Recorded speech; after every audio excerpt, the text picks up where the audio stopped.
Last जो lecture था वो हम प्रोनाउंसिएशन से एंड किया था। आज हम स्टार्ट करने लगे change the verbs into the past tense. Verb दिए होंगे और उसको पास्ट टेंस में चेंज करेंगे। पास्ट टेंस आपको पता है उसमें वर्ब की सेकंड फॉर्म आती है। जैसे कि यस्टरडे आई हैव लिखा हुआ, I have a very tough day, have की जो पास्ट फॉर्म आएगी हैड आएगी, ठीक है। I get up early to go shopping, get up जो है गेट की सेकंड फॉर्म अपने गोट लगानी है, पास्ट टेंस में कन्वर्ट हो जाएगा। But as soon as I step out of the door, step की सेकंड फॉर्म स्टेप कर देंगे तो स्टेप्ड आउट जो होगा वो सेकंड फॉर्म बन जाएगी, और जो स्टेप्ड आउट है जो सेकंड फॉर्म है वो पास्ट टेंस होगा।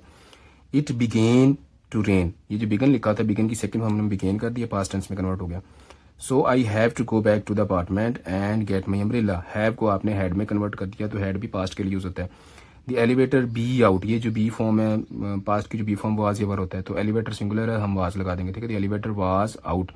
सो I have to climb 6 flights of the stairs to get to my, have को आपने हैड में कन्वर्ट कर दिया है, जो हैड भी पास्ट टेंस के लिए ही यूज होता है। अगर प्रेजेंट में हैव दिया तो उसको पास्ट में जब कन्वर्ट करेंगे आप हैड लगाओगे। Place, when I get back, get की पास्ट फॉर्म आएगी got second form. Downstairs, I be है तो जो पास्ट की बी जो बी फॉर्म होती है वाज एवर होती है। आई वाज सो एक्साइटेड, आई के साथ वाज लगना है। So I was so exhausted that I have को हैड में कन्वर्ट कर दिया। To sit down on bench to rest, by that time it stopped, stop आ गया, स्टॉप की सेकंड फॉर्म आप स्टॉप करोगे, ठीक है। सेकंड फॉर्म लगाते हुए आपने ईडी लगाया है, ये रेगुलर वर्ब है। Raining but the ground was still wet, ये जो बी है जो पास्ट की जो बी फॉर्म होती है वाज एवर होती है, तो आपने जो ग्राउंड सिंगुलर है इसलिए वाज लगाया। अ ब्राउन डॉग केम, कम की सेकंड फॉर्म केम लगाई है, पास्ट टेंस हो गया।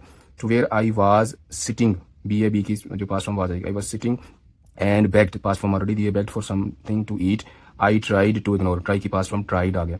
बट ही स्प्लैश्ड, स्प्लैश की सेकंड फॉर्म स्प्लैश करेंगे, water all over my brand new shoes. Finally the bus came, come की सेकंड फॉर्म केम आएगी। एंड आई वाज, बी की पास्ट फॉर्म आएगी, I was on my way to the supermarket. Next हम करेंगे prepare the topic countryside and cities. Countryside village को बोलते हैं, और इन को डिस्क्राइब करने के लिए विलेज को और सिटीज़ को हम एडजेक्टिव का यूज़ करते हैं। एडजेक्टिव आपको पता है, आप ऑलरेडी पिछले लेक्चर में कर चुके हैं। एडजेक्टिव होते हैं डिस्क्राइबिंग वर्ड होते हैं जो किसी नाउन को डिस्क्राइब कर रहे थे।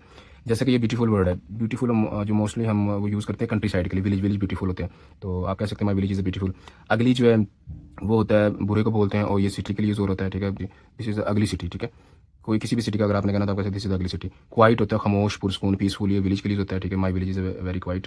नॉइजी जो होता है शोर वाला होता है, जिस तरह क्राउडेड एरिया, जिस तरह बड़े शहर होते हैं वो नॉइजी होते हैं, तो जिस तरह Lahore is very noisy city. Beautiful खूबसूरत के लिए होता है, my village is very beautiful. Safe भी विलेज के लिए करते हैं, my village is very safe area.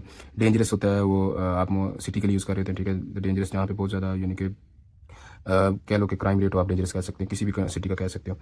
Quite खामोश, स्लो भी, स्लो जो स्लो लाइफ होती है वो विलेज में होती है, the life of the village is very slow. Fast life जो होती है सिटी की होती है, the life of the city is very fast. Safe, safe जो होता है हम उसके लिए यूज़ कर रहे थे विलेज के लिए। रूरल जो होता है ये भी विलेज के लिए, विलेज को ही रूरल कहते हैं, ठीक है। The rural life is very simple and safe. Urban life शहरी जिंदगी बोलते हैं, ठीक है। The city the urban life is very fast. Dangerous आप ऑलरेडी कर चुके हो। चार्मिंग एंड मॉडर्न, चार्मिंग जो होता है वो ज़्यादा चार्मिंग हम विलेज ही बोल रहे थे क्योंकि वहाँ पे ब्यूटी सीनरी ब्यूटीफुल बहुत होता है, तो आप कह सकते हैं my village is very charming. Modern, शहर मॉडर्न होते हैं, जो विलेज में मॉडर्न होते हैं, तो आप कह सकते हैं Lahore is a modern city, Islamabad is modern city. Interesting and boring, जो सिटीज़ होते हैं इंटरेस्टिंग होते हैं, लाइफ बड़ी यानी कि बड़ी फास्ट होती है, वहाँ पे हर चीज़ अवेलेबल होती है, तो आप कह सकते हो the Lahore is very interesting city. Boring जो होता है मोस्टली विलेज के लिए यूज़ करते हैं क्योंकि वहाँ पे कोई ऐसी एक्टिविटी या कोई इंटरटेनमेंट नहीं होती, तो सिंपल लाइफ होती है, तो हम कह सकते हैं the village life is very boring. Interesting आ गया फिर वही रिलैक्सिंग होता है। रिलैक्सिंग लाइफ कहाँ पे होती है, विलेज में होती है, जब भी कोई शोर शराबा नहीं होता, तो आप कह सकते हैं the village life is very relaxing. Exciting, exciting life always, जो सिटी की लाइफ होती है the life of city is very exciting.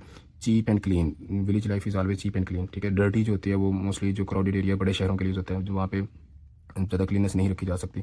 Cheap सस्ते को बोलते हैं, एक्सपेंसिव महंगे को बोलते हैं, ठीक है। चीप जो विलेज लाइफ चीप होती है, वहाँ पे हर चीज़ यानी चीप मिल रही होती है, तो जैसा कि आप कह सकते हो the milk is very cheap in village and products are very cheap in village. Expensive जो होते हैं वो शहरों में चीज़ें एक्सपेंसिव होती है, मिल्क वहाँ पे एक्सपेंसिव मिल रहा होता है क्योंकि गाँव से लाना होता है, शहर में इतना इजीली नहीं होता एक्सेसिबल, तो आप कह सकते हैं the milk is very expensive in a city.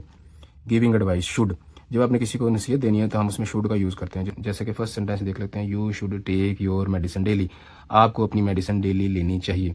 चाहिए की सेंस में, जब आप चाहिए की सेंस में आप कह रहे हो तो मीन्स आप किसी को एडवाइस कर रहे हो, नसीहत कर रहे हो भी, आपको अपनी दवाई रेगुलर लेनी चाहिए।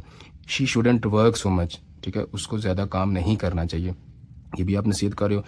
Should I see the dentist, जब आप किसी से नसीहत लेना चाह रहे हो तो आप शुड से स्टार्ट करो। Should I see the dentist, क्या मुझे डेंटिस्ट को मिलना चाहिए, और अपनी तरफ से एग्जांपल हम दे देते हैं, you should take a rest, तुम्हें आराम करना चाहिए, आप एडवाइस दे रहे हो। They should see a doctor, उन्हें डॉक्टर को मिलना चाहिए। जब आप किसी को नसीहत कर रहे हो रोकने के लिए, शी शुडेंट स्मोक, उससे स्मोक नहीं करनी चाहिए। और जब आप क्वेश्चन पूछ रहे हो तो आप शुड से भी स्टार्ट कर सकते हो, WH वर्ड से भी स्टार्ट कर सकते हो, आप कह सकते हो व्हाट शुड आई डू, मुझे क्या करना चाहिए। तो उसके बाद I should study English every day, मुझे हर रोज़ इंग्लिश पढ़नी चाहिए। तो ये नसीहत के लिए आपने माइंड में रख लेना। आप should say question should say sentence बनाओगे, और अगर आपसे किसी नसीहत लेनी है तो शुड से स्टार्ट कर सकते हो। म्यूज़िक, ये नेक्स्ट जो हम म्यूज़िक की वोकैबुलरी करने लगे हैं, ताकि हमें क्लियर हो जाए भी ये वर्ड हम किस सेंस में यूज़ कर सकते हैं। जैसे कि बैंड, बैंड जो होता है वो ग्रुप ऑफ सिंगर्स होता है। कुछ जो सिंगर्स होते हैं मिलकर ग्रुप बना लेते हैं, उसका नाम बैंड रख लेते हैं। जैसे कि जैज़ बैंड, ठीक है, ये बड़ा फेमस है। उसके बाद म्यूज़िक की फॉर्म्स होती हैं, pop music, rock music. Pop music जो होता है पॉपुलर म्यूज़िक को बोलते हैं, रॉक म्यूज़िक जो वेरी हाई पिच, जो हाई साउंडिंग जो म्यूज़िक होता है उसको रॉक म्यूज़िक बोल देते हैं। म्यूजिशियन जो होता है म्यूज़िक लिखने वाला या सिंगर को कह सकते हैं, ठीक है। टू प्ले म्यूज़िक यानी म्यूज़िक चलाना। सिंगर जो होता है गाने गाने वाले को सिंगर बोलते हैं, ठीक है। सॉन्ग राइटर जो गाना लिख रहा होता है। लिरिक्स जो होते हैं गाने के जो बोल होते हैं, राइटिंग्स होती हैं, अल्फाज होते हैं, उसको लिरिक्स बोलते हैं। एल्बम जो होती है record with the more songs, जिसमें एक से ज़्यादा सॉन्ग्स हों, 5 6 8 सॉन्ग्स हो, वो मिलके एक एल्बम, एक ग्रुप बन जाता है, उसको एल्बम बोलते हैं। द चार्ट उसे बोलते हैं म्यूज़िक की लैंग्वेज में। लिस्ट ऑफ पॉपुलर सॉन्ग्स यानी जो मतलब इस मंथ में, इस साल में जो ज़्यादा मशहूर या पॉपुलर सॉन्ग्स है उसकी एक लिस्ट आ जाती है, उसको चार्ट बोलते हैं। Number 1 single, single top song को बोलते हैं। नंबर 1 सिंगल उसे बोलेंगे, फिर जो चार्ट पे जो सबसे पहले टॉप पे होगा वो नंबर 1 सिंगल हो जाएगा। टू प्ले वो आ चुका है, प्ले द म्यूजिक। कंसर्ट होता है लाइव परफॉर्मेंस, अगर आप ऑडियंस के सामने लाइव यानी कि सिंगिंग कर रहे हैं तो वो कंसर्ट है। टू ब्रेकअप होता है ब्रेक करना, बैंड को ब्रेक कर देते हैं, यानी कि अगर कोई सिंगर आपस में नहीं चलना चाह रहे तो वो तोड़ खत्म कर देते हैं बैंड को। सोलो कैरियर होता है रिकॉर्ड अलोन, यानी एक सिंगर है वो अकेला ही रिकॉर्ड करता है, अकेले ही अपने गाने वगैरह कंपोज करता है, लिखता है, that is called solo career. Next जो कैरियर माइक्रोसॉफ्ट विंडोज़ के लिए। बिजनेसमैन, बिजनेसमैन वो होता है जो बिजनेस करते हैं, बिजनेस प्रोफेशनली बिजनेस करके अपनी वो लिविंग जो कर रहा होता है, ठीक है। बिजनेस स्किल्स, ठीक है। बिजनेस स्किल्स वो होती हैं जो गुड आइडियाज़ यानी कि मार्केट के आइडियाज़, ट्रेंडिंग आइडियाज़ को लेके वो स्किल्स ले रहा होता है भी किस तरह मैं अपने बिजनेस को इंप्रूव कर सकता हूँ। टू फाउंड अ कंपनी मतलब एक कंपनी को स्टार्ट करना, जिस तरह जो है बिल गेट उसने अपने माइक्रोसॉफ्ट जो है वो कंपनी स्टार्ट की, तो फाउंड में आएगा। देखिए कंप्यूटर मार्केट, कंप्यूटर मार्केट वो होती है जहाँ पे हम कंप्यूटर के रिलेटेड चीज़ें अवेलेबल है कंप्यूटर लेवल, वहाँ पे बाय करते हैं, खरीदते हैं। कंप्यूटर सॉफ्टवेयर, ठीक है। कंप्यूटर सॉफ्टवेयर जो है वो बिल गेट ने कंप्यूटर सॉफ्टवेयर की कंपनी इन्वेंट की, ठीक है, मार्केट में लाया to create a market, market बनाने के लिए। अगेंस्ट कंपिटिटर्स, जो बिल गेट था उसने अपनी जब कंप्यूटर सॉफ्टवेयर की मार्केट बनाई है, ग्रुप बनाया, तो उसने कंपिटिटर्स के खिलाफ बनाया। तो कंपिटिटर्स बोलते हैं सेल द सेम, यानी अगर बिल गेट जो सॉफ्टवेयर जो भी कर रहा है या कंप्यूटर के रिलेटेड काम कर रहा है, उसके कंपिटिटर वही होंगे जो कंप्यूटर के रिलेटेड काम करेंगे, सेम चीज़ कर रहे होंगे। सेल द सेम को कंपिटिटर बोलते हैं, जो सेम चीज़ों को सेल कर रहा होता है। वर्कोहलिक जो होता है अल्कोहलिक से निकला है, ठीक है। ड्रिंक्स अलाउड, जो ज़्यादा लोग मतलब ड्रिंकिंग करता है उसको वर्कोहलिक बोलते हैं। Multi millionaire, lots of million यानी एक से ज़्यादा मिलियन, उसके पास काफ़ी मिलियंस हैं, उसको मल्टी मिलीनियर कह देते हैं।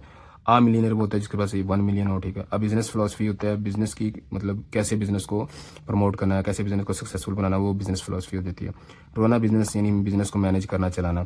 टू फंड समथिंग, गिव यानी किसी को देना कुछ, फंड समथिंग हम कह सकते हैं। चैरिटी वर्क जो होता है जो हम किसी की हेल्प करने के लिए हम उसको कुछ दे रहे होते हैं, मनी भी दे सकते हैं, कुछ सपोर्ट भी कर रहे थे, that is called charity work.